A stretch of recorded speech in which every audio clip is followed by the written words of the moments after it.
Let's go ahead and look at how to use our app to make our stop motion animated movies. So first thing you need to do is find the app. If it's not on your main screen, you can pull down on the screen and go ahead and just type in the word stop, and it should pop up. There's my stop motion app. I'm going to select that app, and it opens to this. If it's the first time you've used it, it may ask for a few permissions, and you can say accept to all of them. I'm going to go ahead and start a new movie. And you can see that it will give you some suggestions for different things like tap to add photos. Now, if you notice, first of all, right off the bat, that your background isn't all in the frame, you can go ahead and just use 2 fingers to zoom in. Now, the very first thing we need to do is set our FPS, which is our frames per second. So you're going to go ahead and hit that little gear shift, the settings gear, and you're going to use that slider to change it up to 15 FPS. If the slider is giving you problems, you can use the plus and minus to get a more exact look. And then we can go ahead and start working. So let's say I'm going to have this little circle roll onto my paper. So I'm going to go ahead and use the recording button to take a photo. Now that I've got one photo taken, I want to turn on onion skinning. And I can't turn on onion skinning before this. What you want to do to turn on onion skinning is there's a little slider on the left side of the frame. You're going to slide it down almost halfway. And then what you're going to notice is that when you move your object, you will see a shadow of the last photo that you took. This is really helpful in case you accidentally move your iPad or you accidentally move your character and need to get it back into place. So you can see here it's also giving me, that shadow helps me determine how much I've moved it from one image to the next. Now, something else I want to show you is, what if you want your character to pause?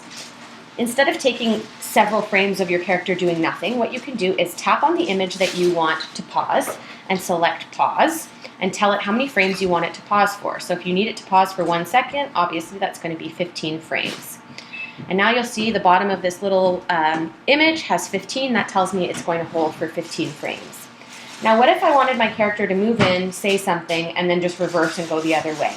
I don't have to film that. I can actually use copy and paste. So what I'm going to do is tap on the last photo I want to copy, press select, go all the way to the very first photo I want to copy, tap on that image, press the word copy, then I'm going to go all the way to the end, tap on my little camera, and press paste.